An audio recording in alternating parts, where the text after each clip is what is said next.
So প্রিয় viewers, আবারও চলে আসলাম তোমাদের মাঝে গুরুত্বপূর্ণ একটি ভিডিও নিয়ে। আজকে মূলত আমরা আলোচনা করব যুব শক্তি প্রকল্প।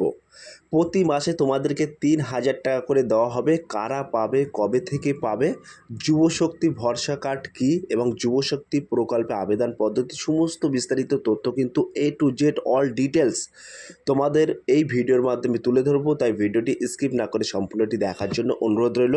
তার আগে বলবো, যে সকল ভিউয়ার্স এখনও পর্যন্ত আমার এই চ্যানেলটি সাবস্ক্রাইব করেনি তাদেরকে বলো প্লিজ অতি দ্রুত সাবস্ক্রাইব করে দিয়ে আমাদের পাশে থাকুন এবং বন্ধুদের মাঝে শেয়ার করে দিন। তো তোমরা এখানে দেখতেই পাচ্ছ অন স্ক্রিনে উল্লেখ করা আছে যুব শক্তি প্রকল্প 2026। তো এখানে সরাসরি কিন্তু একটু ডিটেলসে আমরা জেনে নেব এখানে কি বলা হয়েছে। তো এখানে কিন্তু বলা হয়েছে রাজ্য বেকার যুবক যুবতীদের চাকরির প্রস্তুতি, ফর্ম ফিল আপ এর জন্য আর্থিক সহায়তা প্রদানের উদ্দেশ্যে যুবশক্তি প্রকল্প চালু করা হয়েছে। এর আগে রাজ্য যুবসাথী প্রকল্প চালু ছিল, যার মাধ্যমে বেকারদের প্রতি মাসে ১,৫০০ টাকা করে দেওয়া হতো। নতুন এই যুবশক্তি প্রকল্পে টাকার পরিমাণ কিন্তু দ্বিগুণ করা হয়েছে, অর্থাৎ এই প্রকল্পের অধীনে যোগ্য শিক্ষিত বেকার যুবক যুবতীদের কিন্তু প্রতি মাসে ৩,০০০ টাকা করে আর্থিক সহায়তা সরাসরি ব্যাংক অ্যাকাউন্টে প্রদান করা হবে। তো তোমাদেরকে বলে রাখি, ইতিপূর্বে তোমরা সকলেই জানো যুবশক্তি প্রকল্প, এই যুবশক্তি প্রকল্পে নতুন সরকার আসার পরে কিন্তু একটা ঘোষণা করা হয়েছিল যে যুবশক্তি প্রকল্পে ৩,০০০ টাকা করে দেওয়া হবে। সেই টাকাটা কিন্তু সরাসরি ব্যাংক অ্যাকাউন্টে, বেনিফিশিয়ারির ব্যাংক অ্যাকাউন্টে দেওয়া হবে। এর আগে কিন্তু যে সরকার ছিল, অর্থাৎ মমতা ব্যানার্জির যে সরকার ছিল, তখন কিন্তু ১,৫০০ টাকা করে দেওয়া হতো। ঠিক আছে, তো এই নতুন সরকার এসে কিন্তু এই পদক্ষেপটি নিয়েছে।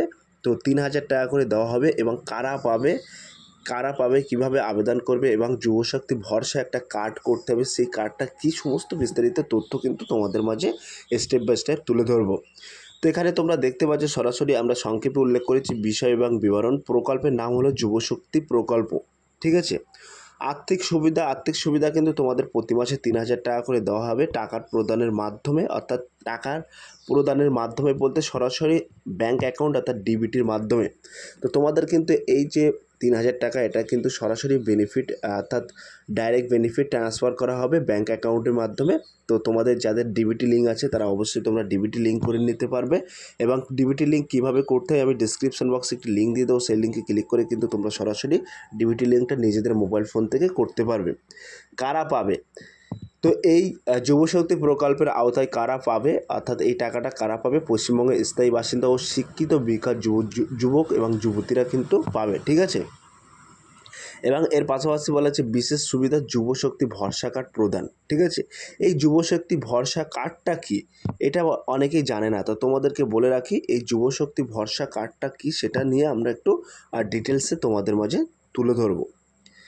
তো এখানে তোমরা দেখতে পাচ্ছ উল্লেখ করা আছে, বলা হয়েছে এই প্রকল্পের একটি অন্যতম বিশেষ আকর্ষণ হলো যুবশক্তি ভরসা কার্ড।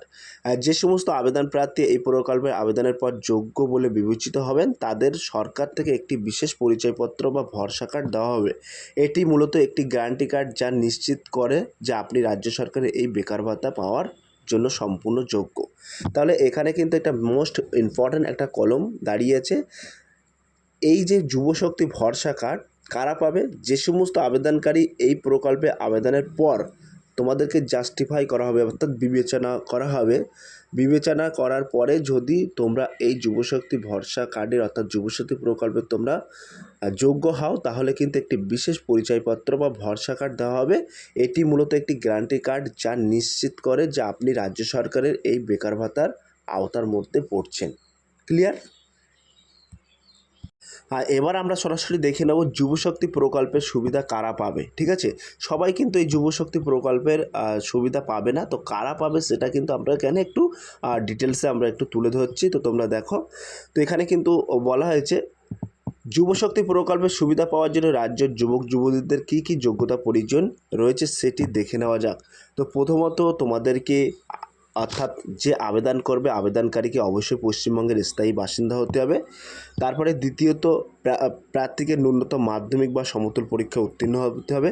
তৃতীয়ত এখানে আবেদনকারীর অবশ্যই বয়স 21 বছর থেকে 40 বছরের মধ্যে হতে হবে, ঠিক আছে। তো প্রথমত তোমাদেরকে বলে রাখি, এখানে কিন্তু তোমাদের পশ্চিমবঙ্গের স্থায়ী বাসিন্দা হতে হবে। তারপরে কিন্তু কোনো গভর্নমেন্ট অর্থাৎ সরকার দ্বারা স্বীকৃত প্রতিষ্ঠান থেকে তোমাকে মাধ্যমিক পাস হতে হবে, এবং তার পাশাপাশি কিন্তু তোমার বয়স 21 থেকে 40 বছরের মধ্যে হতে হবে, তবেই কিন্তু তুমি আবেদন করতে পারবে। এবং এর পাশাপাশি কী বলা হয়েছে, এর পাশাপাশি কিন্তু বলা হয়েছে আবেদনকারীকে সম্পূর্ণভাবে বেকার বা কর্মহীন হতে হবে। কোনো সরকারি বা বেসরকারি সংস্থায় কর্মরত থাকলে এই সুবিধা পাওয়া যাবে না। এমনকি যাদের নিজস্ব ব্যবসা রয়েছে সেখান থেকেও নির্দিষ্ট অঙ্কের বেশি আয় তারাও এই আওতার বাইরে থাকবেন।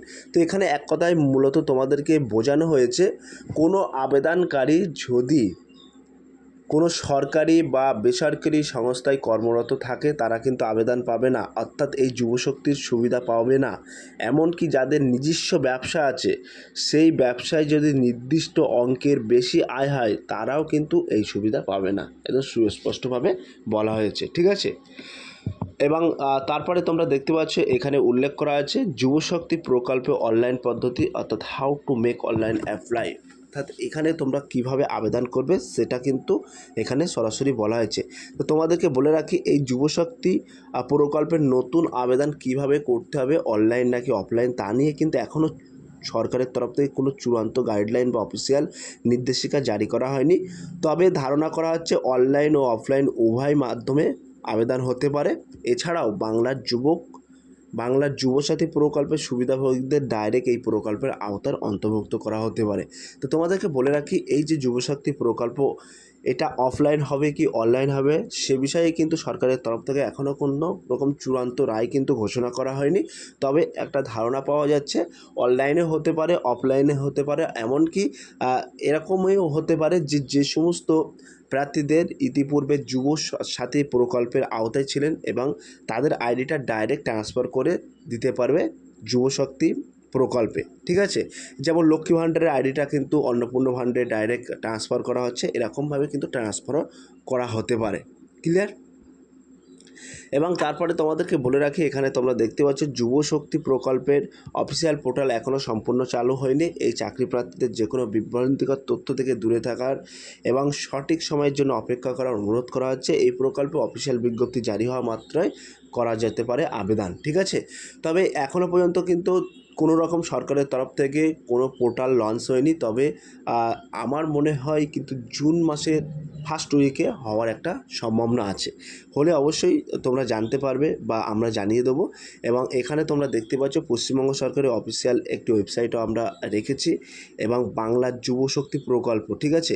এই যে বাংলার যুবশক্তি প্রকল্প তারও কিন্তু একটা ওয়েবসাইট আমরা রেখেছি। এই ওয়েবসাইটে তোমরা প্রবেশ করে A to Z খুঁটিনাটি বিস্তারিত তথ্য জানতে পারবে।